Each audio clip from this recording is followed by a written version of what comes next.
여러분 전 세계 인구 중 15억 명이 바로 이슬람교도입니다. 소위 우리가 무슬림이라고 얘기하는 그런 사람이죠. 얘들은 지금도 기독교인들을 가장 싫어하고요. 제거와 개종의 대상으로 최우선순위를 두고 있습니다.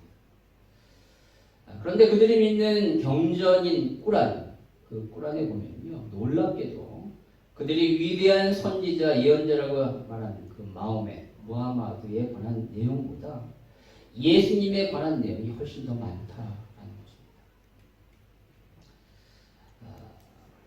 무하마드는 4군데 나와요.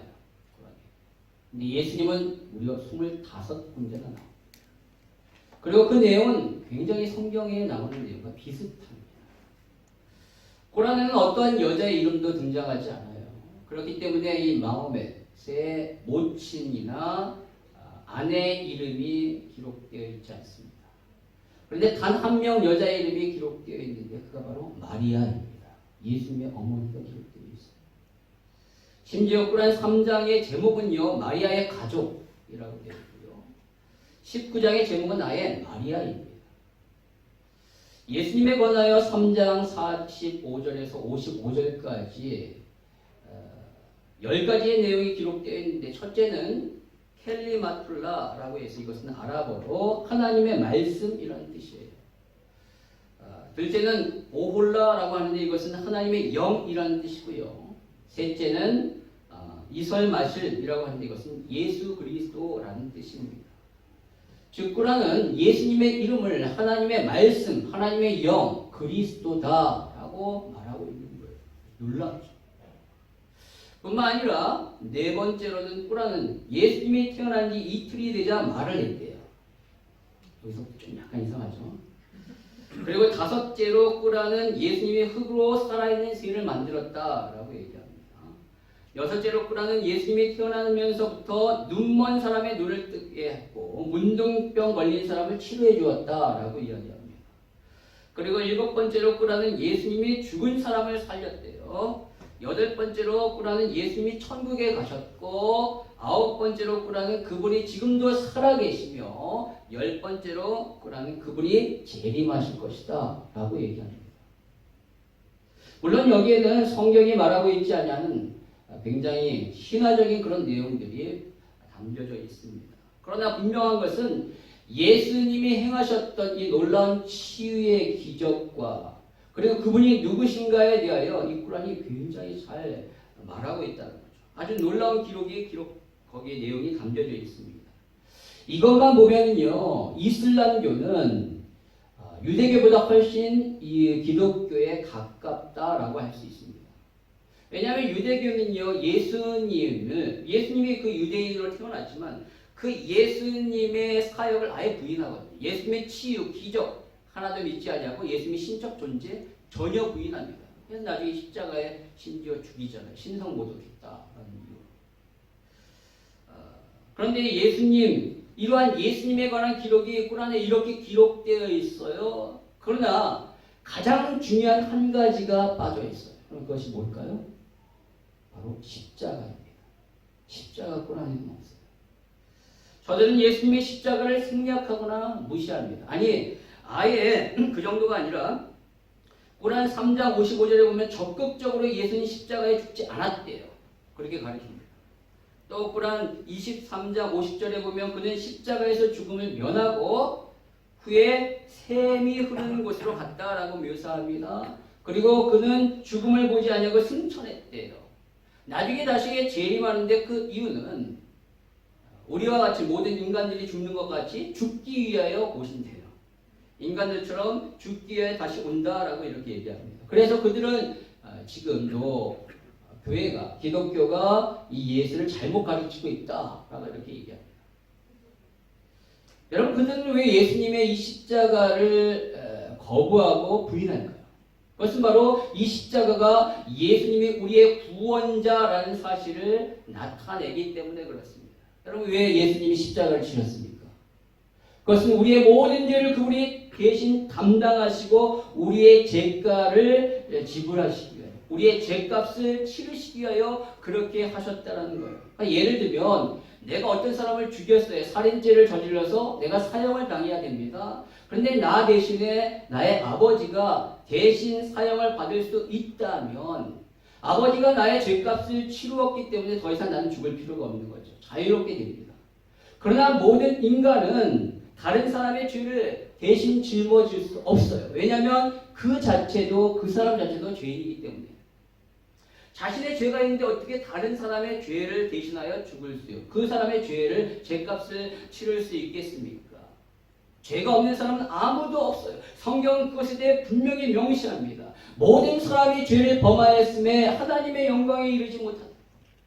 나는 죄를 짓지 않았어요 라고 당당하게 얘기하지만 그 내면에는 숨겨진 죄들이 분명히 있다라는 것이죠.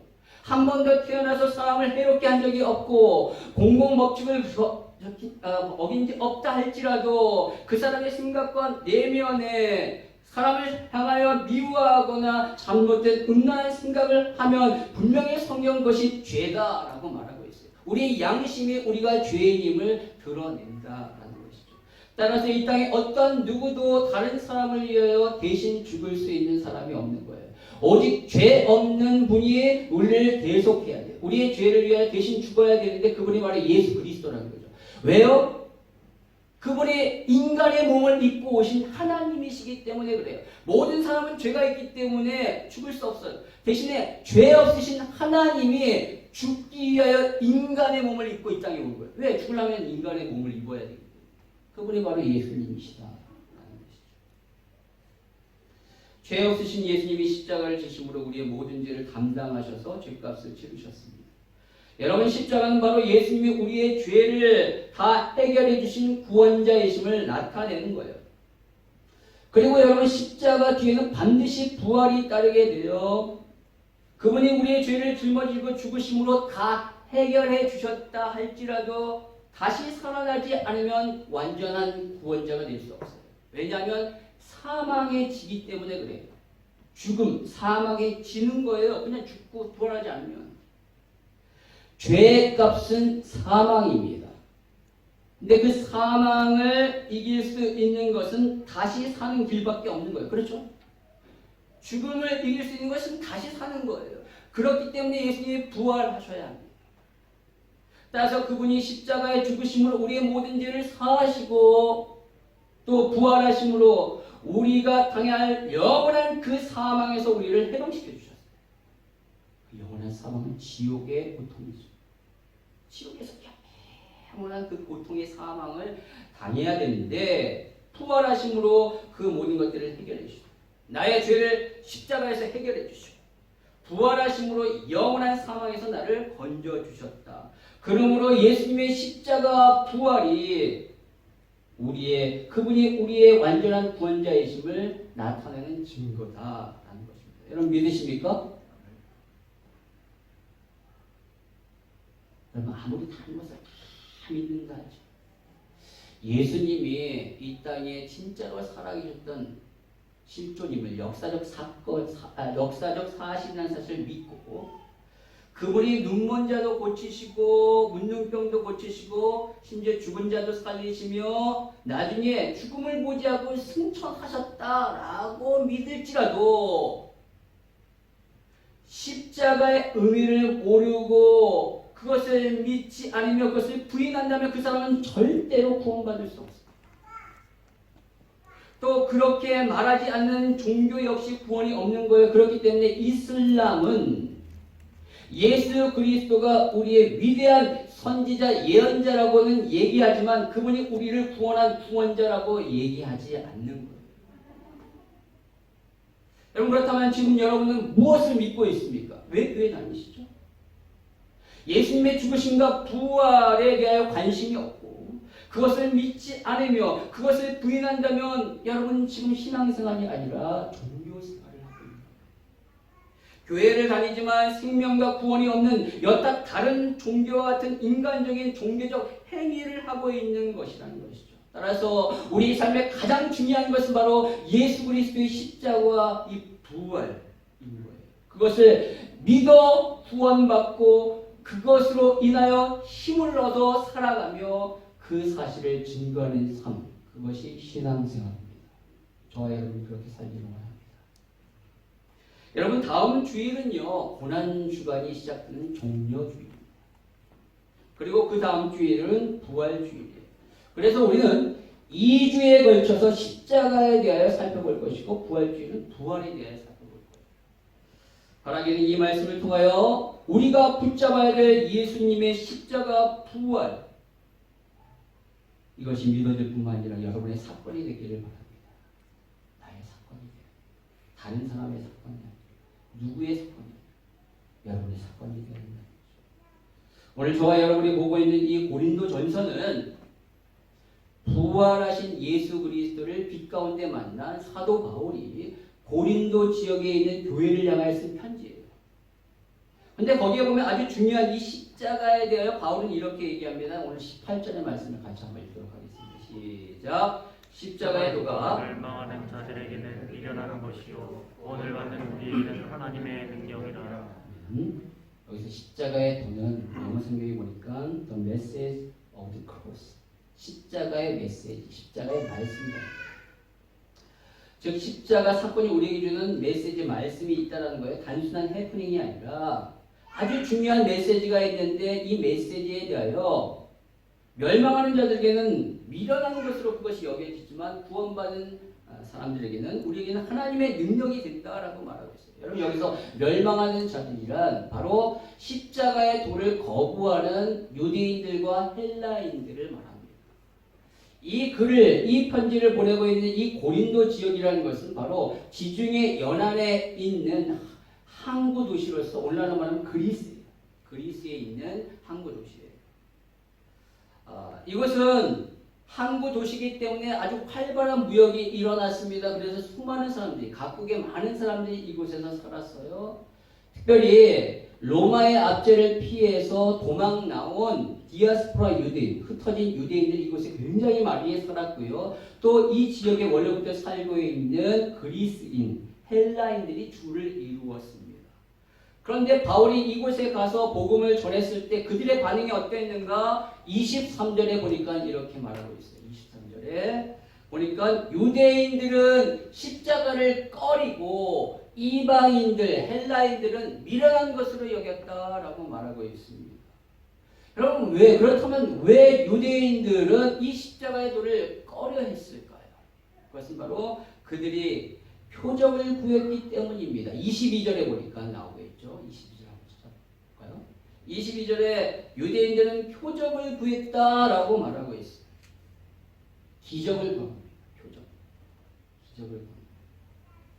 여러분, 유대인들은 자신들의 나라가 애굽에서 빠져나온 그때부터 자신들의 나라가 시작됐다라고 생각해요.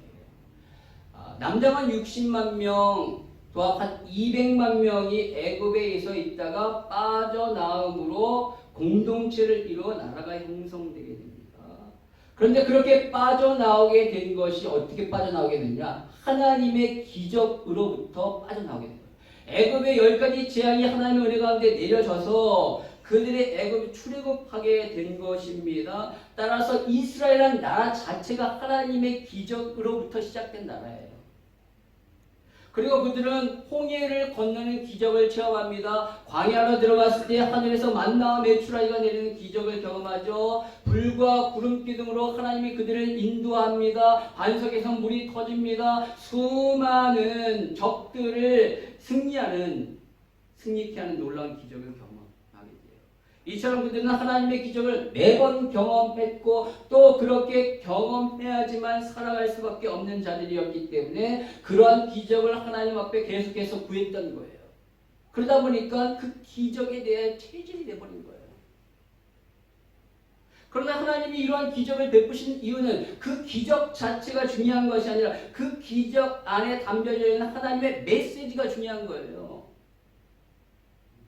이 기적 자체가 아니라 그 안에 하나님, 분명히 하나님의 뜻이 담겨져 있는데 이 유대인들은 그냥 눈에 보이는 기적만 간구했을 뿐이지 그 안에 담겨진 하나님의 뜻을 몰라서 계속 기적만을 구했던 거예요.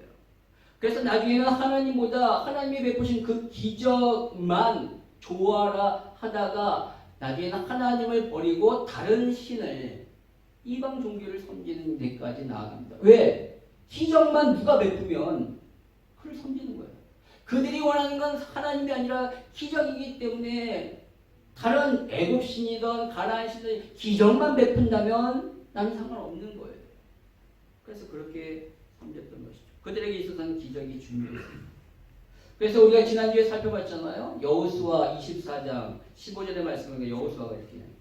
만일 여호와를 섬기는 것이 너에게 좋게 보이지 아니하거든 너희 조상들이 강 저쪽에서 섬기던 신들이든지 또는 너희가 거주하는 땅에 있는 아모리 족속의 신들이든지 너희가 섬길 자를 오늘 택하라.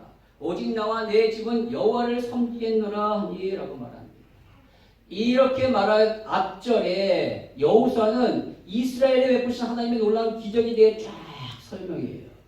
그러나 이러한 기적보다 더 중요한 것은 하나님이시다. 이 기적을 베푸신 하나님이기 때문에 나는 이 하나님을 섬기다.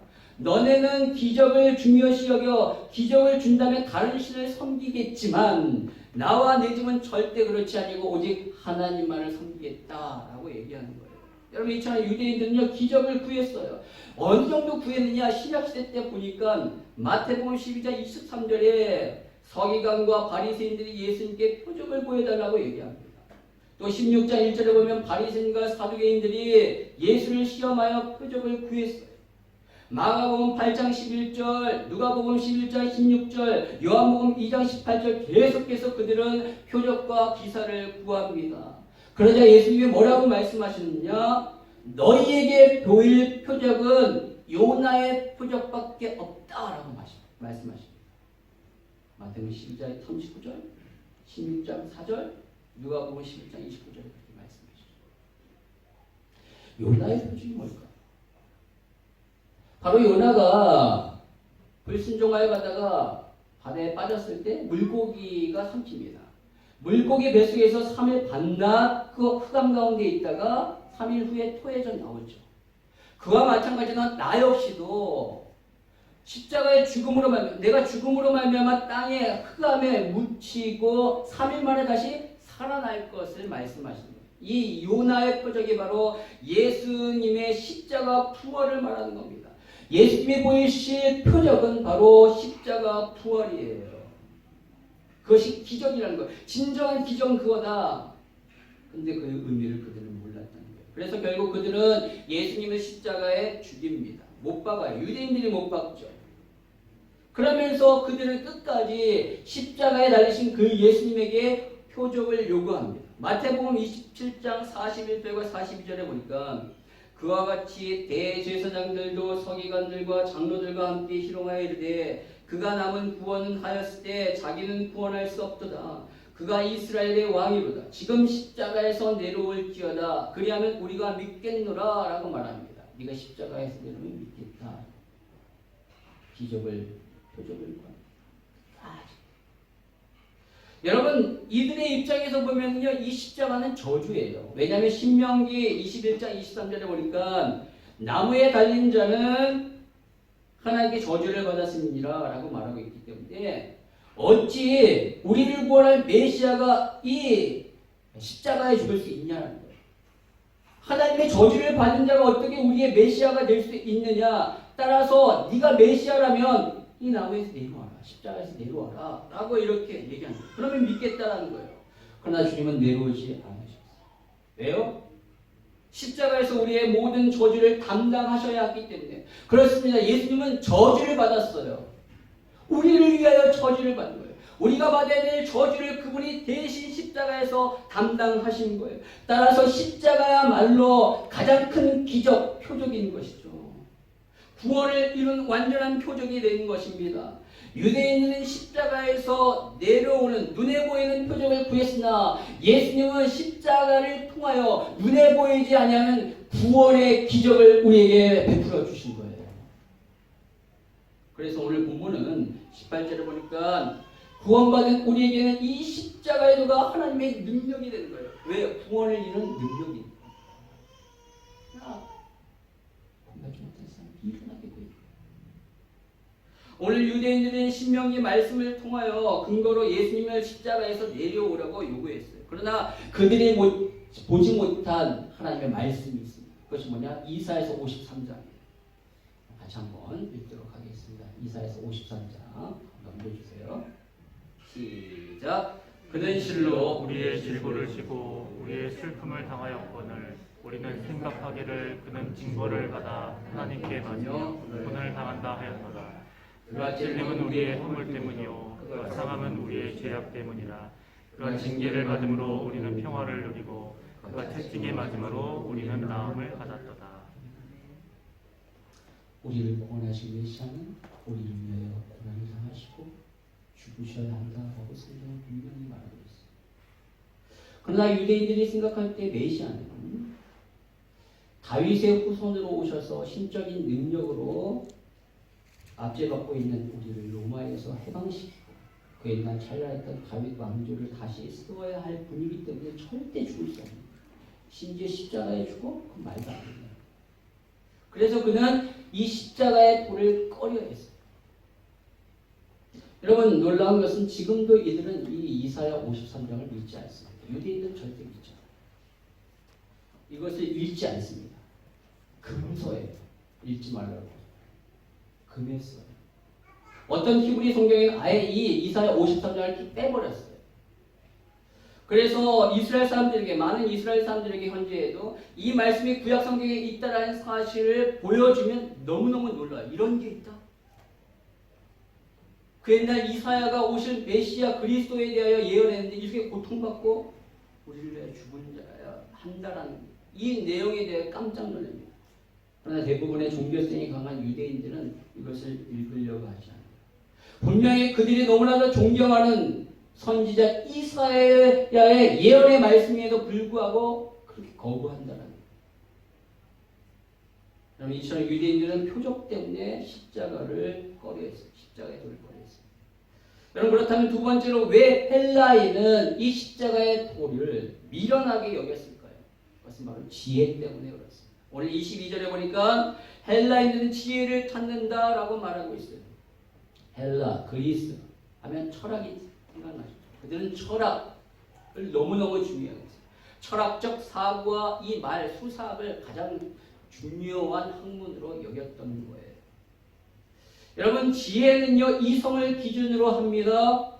따라서 이성적으로 맞지 않으면 헬라인들은 절대 믿지 않았어요. 그러나 하나님의 지혜는 인간의 이성을 초월합니다. 왜냐하면 그분의 지혜는 우리의 이성을 창조한 지혜이기 때문에 사실 우리의 이성으로 그 하나님의 지혜를 헤아릴 수가 없는 거예요. 여러분, 어찌 내용물이 그 내용물을 담은 그릇보다 클 수 있겠어요? 이 물컵 안에 있는 물이 이 물컵보다 더 큰 부피를 어떻게 차지할 수 있겠어요? 우리의 이성을 창조하신 하나님의 지혜가, 우리가 어떻게 지혜가 그 하나님의 지혜보다 더 클 수 있겠냐는 거예요. 그 지혜를 우리의 지혜 이성으로 어떻게 다 헤아릴 수 있겠냐는 거예요. 25절에 보니까 하나님의 어리석음이 사람보다 지혜롭고, 하나님의 어리석음이 사람보다 지혜롭고, 하나님의 약하심이 사람보다 강하니라. 하나님의 지혜가 더 크고 우리의 지혜는 도저히 이 하나님의 지혜를 이해할 수 없다. 뿐만 아니라 21절에 보면 하나님의 지혜에 있어서는 이 세상이 자기의 지혜로 하나님을 알지 못하므로 하나님께서 전도에 미련한 것으로 믿는 자의 구원을 하시기를 기뻐하셨도다. 하나님에 비해 인간이 너무나도 미련하기 때문에 하나님은 전도밖에, 즉 십자가의 돌을 말로 전함으로 그렇게 하는 것밖에 믿을 도리가 없는 거예요.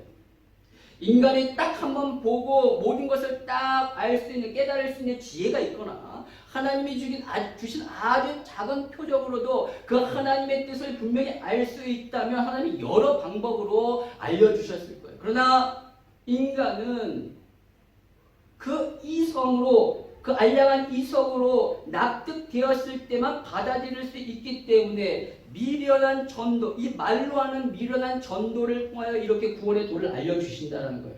따라서 여러분, 전도 자체는 미련한 것이 아니라 인간이 너무너무 미련하기 때문에 그러한 인간에게 맞추려다 보니까 전도가 미련하게 보이는 거예요. 무슨 말인지 아시겠습니까? 우리가 미련하니까 미련한 것으로 하나님 깨닫게 할 수밖에 없는 것이죠. 그러나 여러분, 아무리 전도를 해도 믿지 못하는 사람이 있습니다. 왜냐하면 세상의 지혜는 그들이 가지고 있을지 몰라도 하나님의 지혜가 조금 더 없기 때문에, 따라서 그런 사람들을 위하여 우리는 하나님의 지혜가 그들에게 임할 수 있도록 기도해야 돼요. 그 지혜가 임할 때 하나님의 도를 깨달을 수 있는 겁니다. 아니, 깨닫는다라기보다는 정확한 것은 받아들이게 됩니다. 머리로는 이성적으로는 납득할 수 없고 이해할 수 없지만 그 마음과 영원히 십자가의 도를 믿게 되는 거예요. 여러분, 성 어거스틴, 위대한 교부 성 어거스틴이 말하기를 우리는 이해되기 때문에 믿는 것이 아니라 믿기 때문에 이해가 된다라고 말해요. 이해를 하기 위하여 믿는데요. 너무나 모순적인 말 같은데 저는 아무리 생각하면 생각할수록 이것이 정답이다라고 느껴져요. 왜냐하면 제가 믿기 때문에 이해가 되어지는 거예요. 제가 제 이성으로 이걸 이해하려면 이건 진짜 말도 안 되는 것 같아요. 근데 믿음이 내 안에 들어와져서 이걸 보니까 그냥 이해가 되어지는 거예요. 왜 너를 사랑해? 이유가 없는 거예요. 그냥 사랑하는 거예요. 뭐뭐뭐 때문에 사랑해? 우리 자식들을 그렇게 사랑해? 그냥 사랑하는 거예요. 왜? 그가 내 마음에 들어왔어요. 믿음이 내 안에 들어오니까 이게 이해가 되어지는 것이죠. 여러분, 이성적으로 보면 어떻게 십자가 구원의 도가 될 수 있겠습니까? 특히 헬라인에게 있어서 이것은 말도 안 돼요. 왜냐하면 십자가는, 당시의 십자가는 흉악한 범죄자의 형틀이기 때문에 그래요. 십자가는 보통의 죄수도 아니라 로마 황제를 모독하거나 로마의 반기를 든 자, 그리고 로마 시민을 아주 잔인하게 죽인 자를 죽이는 형벌이었어요. 따라서 십자가에 죽은 자는 너무나 수치스러운 자예요. 본인뿐만 아니라 가족 전체가 그러합니다. 그렇기 때문에 예수가 십자가에 죽었다? 헬라인들에게 있어서는 그는 단순히 흉악한 죄를 범한 범죄자일 뿐이에요. 수치스러운 자예요. 그런 자가 어떻게 다른 사람을 살릴 수 있는 구원자가 될 수 있겠습니까? 심지어 자신이 하나님의 아들이라고 떠벌렸는데 그러한 자가 십자가에 죽어 자신도 구원하지 못하는 이 사람은 어떻게 구원자라고 그들이 믿을 수가 있겠어요? 그래서 로마 군인들이 십자가에 달려있는 예수님을 향해 이렇게 얘기하잖아요. 마태복음 27장 40절에 이르되 성전을 열고 사흘에 짓는 자여 내가 만일 하나님의 아들이거든 자기를 구원하고 십자가에서 내려오라 라고 말합니다. 진짜 네가 하나님의 아들이라면 네 자신을 구원해봐. 내려와. 그러면 네가 하나님의 아들을 믿겠어. 이것이 합리적이죠. 이것이 맞는 말이에요. 근데 자기도 구원하지 못하고 십자가에 죽었는데 무슨 하나님의 아들로 남을 구원해요. 그러나 인간의 지혜로는 그것이 맞는 말이지만 하나님의 지혜로는 그것이 틀려요. 하나님의 지혜는 죽음으로써 생명을 꽃피우는 거예요. 어떻게 죽는데 생명이 살아납니까? 말이 안 돼요. 모순이에요. 근데 정말 그래요. 하나님 그것을 우리에게 보여주셨습니다. 바로 미라를 통하여 그것을 보여주셨습니다. 여러분, 미라는 땅에 떨어져 썩어야지만, 죽어야지만 열매를 맺습니다. 미랄이 땅에 2 내지 3cm 정도에 딱 묻혀야 돼요. 먼저. 그리고 시간이 지나면 뿌리가 먼저 돋아나서 물과 양분을 흡수합니다. 그리고 싹이 돋습니다. 그리고 그 씨에 있었던 모든 양분이 이 싹으로 이동되어 분해가 돼요. 햇볕을 받아 탄소 동화작용을 통하여 자라납니다. 결국 꽃을 피우고 무럭무럭 자라다 수많은 알곡을 맺게 돼요. 그런데 이 땅 속에서 묻히고 그 배젖을 탄생시키기까지를 썩는 과정이라고 얘기하는 거예요. 나중에는 빈 껍데기만 남습니다. 이처럼 미라는 죽음으로 말미암아 떨어져 죽음으로 말미암아 수많은 생명의 열매를 맺게 되는 거예요. 요한복음 12장 23절 24절에 예수님이 이렇게 말씀하십니다. 우리 같이 한번 읽도록 하겠습니다. 시작. 예수께서 대답하여 이르시되 인자가 영광을 얻을 때가 왔도다. 내가 진실로 진실로 너에게 이르노니 한 알의 밀이 땅에 떨어져 죽지 아니하면 한 알 그대로 있고 죽으면 많은 열매를 맺느니라. 인자가 영광을 얻을 때가 왔다. 즉 십자가에 죽으시고 부활하실 때가 얼마 안 남았다. 그때에 얼마 남지 않은 그때에 제자들에게 예수님 말씀하십니다. 하나님 이 땅에 떨어져 죽지 않으면 하나님 그대로 있고 죽으면 말미암으면 무슨 왜 이 얘기를 할 거예요? 내가 너희를 위하여 그렇게 죽음으로 말미암아 이 땅에 수많은 사람들이 구원의 열매를 맺는다 라는 것을 말씀하십니다. 십자가를 말씀하십니다. 십자가는 미랄에 썩어진 것 같습니다. 이성적으로는 지금 죽어서는 안 돼요. 어리석은 짓이에요. 그럼 끝난다고 생각해요. 그러나 그 죽음 중에 수많은 생명의 열매를 맺어진 거예요. 이거를 사람은 볼지 몰라요. 여러분 세상은요 도저히 이해할 수 없고 납득할 수 없고 또 그렇게 하면 반드시 손해보는 짓이라고 생각하지만 하나님은 그 방법을 통해 우리를 구원하셨어요. 그것이 바로 십자가입니다. 유대인들이 꺼려하고 헬라인들이 미련하라고 얘기하는 그 십자가를 통하여 하나님은 우리를 구원하셨다라는 거예요. 여러분 왜 예수만이 구원자냐고요? 바로 우리를 하나님의 구원을 이루실 그 십자가를 예수님이 지셨기 때문에 그래요. 다른 사람이 졌다면 그 사람이 구원자예요. 그러나 유일하게 예수님이 우리를 위하여 그 수치와 죽음의 십자가를 지셨기 때문에 그리고 3일 만에 다시 살아나셨기 때문에 그렇기 때문에 예수님이 우리의 유일한 구원자가 되신 줄 믿습니다.